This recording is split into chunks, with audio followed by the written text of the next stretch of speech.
Alright guys, in this video I'm going to show you how to add a header and footer in Microsoft Word. It's actually really simple. You just come here up here and click on Insert, and then we're going to see a bunch of options here. You're going to see header and footer. So click on header. Let's add a header for. Let's say you have a document, you want to add important details to each page.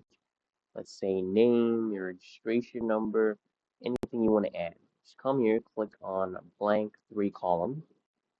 And what I'm going to do is I'm going to put right here a name on my left here. On the left hand side, we're going to put the name.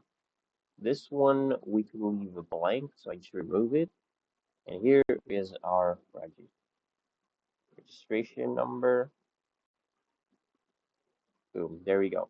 That's our header. So it's going to show up in every single page. Here, it showed up in the second page as well. You can format this actually.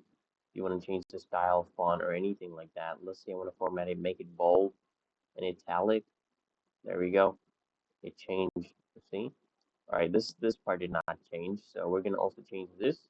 I didn't highlight it properly, so we're also changing that. Now we're not supposed to underline that. Okay, now that's the header. And for footer, it's basically the same thing. Just come here, click on footer. You can do blank 3 columns, or let's say just here. And I want to put the page number here. So I can just do this. Page number at the current position. You can just do that. Now you have a page number everywhere, okay? On all the pages.